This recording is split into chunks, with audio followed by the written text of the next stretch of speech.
అందరికీ నమస్తే. నేను మీ భార్గవి. వెల్కమ్ బ్యాక్ టు అమ్మ చేతి వంట. ఈరోజు వీడియోలో సమ్మర్ స్పెషల్ మధురై రెసిపీ జిగర్ తాండాని ఎలా చేసుకోవచ్చో చూపిస్తున్నాను. ఎస్పెషల్గా ఈ సమ్మర్లో తప్పకుండా ట్రై చేయాల్సిన రెసిపీ, మన బాడీ హీట్ని తగ్గిస్తుంది అనమాట. ఆల్రెడీ మన ఛానల్లో జిగర్ తాండా రెసిపీ ఉంది, అయితే అది కొంచెం లాంగ్ ప్రాసెస్, ఒరిజినల్ ప్రాసెస్ అనమాట. ఈ వీడియోలో నేను చూపించబోయే ప్రాసెస్ వచ్చేసి వెరీ సింపుల్, ఈజీగా చేసేసుకోవచ్చు. ఎక్కువ పని ఉండదు, బట్ ఆ టేస్ట్ని, ఫీల్ని మనం ఎంజాయ్ చేయొచ్చు. ఫ్యామిలీ అంతా కలిసి ఉన్నప్పుడు ఒక ట్రీట్ మనం ఎంజాయ్ చేయాలి అంటే ది బెస్ట్ సమ్మర్ డ్రింక్ అనమాట ఇది. మీరు కూడా ఈ వీడియో చూసి డెఫినెట్గా ట్రై చేయండి.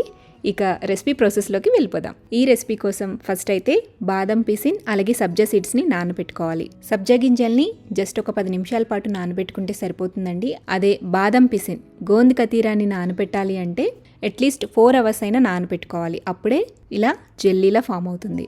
ఇలా సబ్జా గింజల్ని అలాగే బాదం పిసిన్ని నానబెట్టుకుని పక్కన పెట్టేసేయండి. నెక్స్ట్ మనం క్యారమిల్ సిరప్ని తయారు చేసుకోవాలి. క్యారమిల్ సిరప్ తయారు చేసుకోవడం కోసం స్టవ్ మీద మందంగా ఉండే కడాయిని పెట్టుకోండి, ఆర్ ఏదైనా థిక్ బాటమ్ ఉండే ప్యాన్ అయినా పెట్టుకోవచ్చు. ఇప్పుడు ఈ ప్యాన్లోకి 1/3 కప్ దాకా షుగర్ వేసుకోండి. షుగర్ని ప్యాన్ మొత్తానికి కూడా ఇలా ఈవెన్గా స్ప్రెడ్ చేయండి. మంటని మీడియం టు హై ఫ్లేమ్లో పెట్టి ఈ షుగర్ని దానంతటా అదే మెల్ట్ అవనివ్వాలి. ఇలా పంచదార కరుగుతున్నప్పుడు గరిటెతో కలుపుతూ పంచదార అంతా కరిగి మంచి గోల్డెన్ షేడ్ వచ్చేంత వరకు స్టవ్ మీద మీడియం ఫ్లేమ్లో ఉంచండి. సో ఇలా క్యారమిల్ అనేది మంచి డార్క్ గోల్డెన్ షేడ్ వచ్చిన తర్వాత ఇందులోకి 1/4 కప్ దాకా బాయిల్డ్ వాటర్ని, మరుగుతున్న నీళ్ళని కొంచెం కొంచెంగా వేసుకుంటూ కలుపుకోండి. మంటని సిమ్లో పెట్టండి. క్యారమిల్ సిరప్ అనేది కొంచెం థిక్గా అవ్వాలన్నమాట. అంటే 2 వేళ్ల మధ్యలో పెట్టుకుంటే కొంచెం మనకి స్టిక్కీగా ఉండాలి, అంతవరకు మరిగించండి. బాగా థిక్గా స్ట్రింగ్ కన్సిస్టెన్సీ వచ్చేంత వరకు మరిగిస్తే ఈ సిరప్ చల్లారిన తర్వాత బాగా గట్టిపడిపోతుంది అనమాట. సో కొంచెం చిక్కబడ్డాక స్టవ్ ఆపేసేయండి. స్టవ్ ఆపి పూర్తిగా చల్లారిపోనివ్వండి. చల్లారిన తర్వాత ఒక బౌల్లోకి తీసుకుని పక్కన పెట్టేసేయండి. నెక్స్ట్ ఇప్పుడు క్యారమిల్ ఫ్లేవర్తో కోవాని తయారు చేసుకోవాలి. కోవా తయారు చేసుకోవడం కోసం స్టవ్ మీద ప్యాన్ పెట్టుకోండి. ప్యాన్లోకి 1 కప్పు దాకా కాచి చల్లారి పెట్టుకున్న పాలు వేసుకోండి. నెక్స్ట్ ఇందులోకి 2 లేదా 3 టేబుల్ స్పూన్ల దాకా కండెన్స్డ్ మిల్క్ వేసుకోవాలి, లేదా మిల్క్ పౌడర్ వేసుకున్నా పర్వాలేదు. ఇది ఎందుకంటే కొంచెం మనకి థిక్నెస్, రిచ్నెస్ అనేది బాగుంటుందన్నమాట. మీ దగ్గర కండెన్స్డ్ మిల్క్ కానీ లేదా మిల్క్ పౌడర్ కానీ లేకపోతే అచ్చం పంచదారతో అయినా చేసుకోవచ్చు. నేను కండెన్స్డ్ మిల్క్తో పాటు జస్ట్ 1 టేబుల్ స్పూన్ దాకా పంచదార కూడా వేస్తున్నాను. వీటితో పాటుగా 2 టేబుల్ స్పూన్ల దాకా మనం తయారు చేసి పెట్టుకున్న క్యారమిల్ సిరప్ని ఇందులో వేసేసేయాలి. ఇవన్నీ పాలల్లోకి బాగా కలిసేంత వరకు కలిపేసేయండి. ఇప్పుడు మంటని మీడియం టు హై ఫ్లేమ్లో పెట్టి గరిటెతో కంటిన్యూస్గా కలుపుతూ చిక్కగా కోవా టెక్స్చర్ వచ్చేంత వరకు కూడా ఈ పాలని మరిగించుకోవాలి. చూడండి, ఇక్కడ వీడియో క్లిప్లో చూపిస్తున్న విధంగా ఈ కన్సిస్టెన్సీ రావాలన్నమాట. ఇలా కొంచెం చిక్కబడిన తర్వాత స్టవ్ ఆపేసేయండి. స్టవ్ ఆపి పూర్తిగా చల్లారనిచ్చి ఒక బౌల్లోకి తీసుకుని పెట్టుకోండి. చల్లారిన తర్వాత ఇలా థిక్గా అవుతుందన్నమాట. ఈ కన్సిస్టెన్సీ వస్తే మనం జిగర్ తాండా చేసినప్పుడు పాలలోకి ఈజీగా కలిసిపోతుంది. సో క్యారమిల్ కోవాని తయారు చేసేసుకుని పక్కన పెట్టేసేయండి. ఇప్పుడు నెక్స్ట్ ఇంకొక బౌల్ తీసుకుని అందులోకి 1/2 లీటర్ దాకా పాలు వేసుకోండి. ఇవి కాచి చల్లారి పెట్టుకున్న పాలు వేసిన తర్వాత ఇందులోనే 1 టేబుల్ స్పూన్ దాకా పంచదార వేసుకోండి.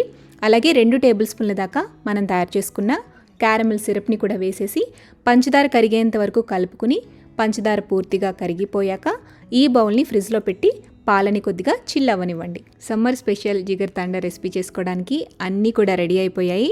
ఇప్పుడు మనం సర్వ్ చేసుకోవడమే ఆలస్యం. సర్వ్ చేసుకోవడం కోసం ఒక గ్లాస్ తీసుకోండి. అందులోకి 2 టేబుల్ స్పూన్ల దాకా మనం నానబెట్టుకున్న సబ్జా సీడ్స్, అలాగే 2 టేబుల్ స్పూన్ల దాకా నానబెట్టుకున్న బాదం పిసిన్ కూడా వేసుకోండి. నెక్స్ట్ ఇప్పుడు ఇందులో మనం తయారు చేసి పెట్టుకున్న క్యారమిల్ కోవాని ఒక 2 to 3 టేబుల్ స్పూన్స్ దాకా వేసేసి ఇందులోనే 2 టేబుల్ స్పూన్ల దాకా నన్నారి షర్బత్ వేసుకోవాలి. సుగంధి అంటాం కదండి, సో అది ఒక 2 టేబుల్ స్పూన్స్ దాకా వేసుకోండి. ఇది ఎనీ సూపర్ మార్కెట్లో దొరుకుతుంది, లేదా ఆన్లైన్లో కూడా తీసుకోవచ్చు. ఈ నన్నారి షర్బత్ సుగంధి వేళ్ల నుంచి తయారు చేస్తారు. సో మన బాడీ కూలెంట్ కింద ఇది బాగా హెల్ప్ చేస్తుంది అనమాట. తర్వాత ఇందులోకి ఒక స్కూప్ ఆఫ్ ఐస్ క్రీమ్ వేసుకోవాలి. ఇక్కడ మీరు వెనీలా ఐస్ క్రీమ్ అయినా వాడచ్చు, లేదా బటర్స్కాచ్ ఐస్ క్రీమ్ అయినా బాగుంటుంది. ఇప్పుడు 2 టేబుల్ స్పూన్ల దాకా మనం తయారు చేసుకుని పక్కన పెట్టుకున్న క్యారమిల్ సిరప్ కూడా వేసేసి తర్వాత గ్లాస్కి నిండుగా మనం ఫ్రిడ్జ్లో పెట్టుకున్న క్యారమిల్ మిల్క్ని వేసుకోవాలి. పైన కొద్దిగా గార్నిషింగ్ కోసం సన్నగా కట్ చేసి పెట్టుకున్న డ్రై ఫ్రూట్స్ని క్యారమిల్తో ఇలా గార్నిష్ చేసేసి సర్వ్ చేసేయండి.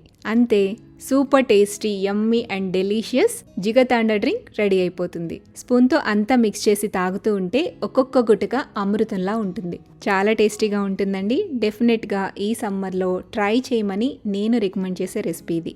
మరి టేస్ట్ని అస్సలు మిస్ అవద్దు. వీడియో చూసాక ఇంట్లో వెంటనే ట్రై చేసేసేయండి. ట్రై చేసిన తర్వాత మీ ఫీడ్బ్యాక్ని నాతో షేర్ చేయడం మర్చిపోవద్దు. వీడియో నచ్చితే లైక్ చేసి మీ ఫ్రెండ్స్కి రిలేటివ్స్కి కూడా షేర్ చేయండి. ఇంకా ఇలాంటి ఎన్నో టేస్టీ సింపుల్ క్విక్ రెసిపీస్ కోసం అమ్మ చేతి వంట ఛానల్ని సబ్స్క్రైబ్ చేయండి.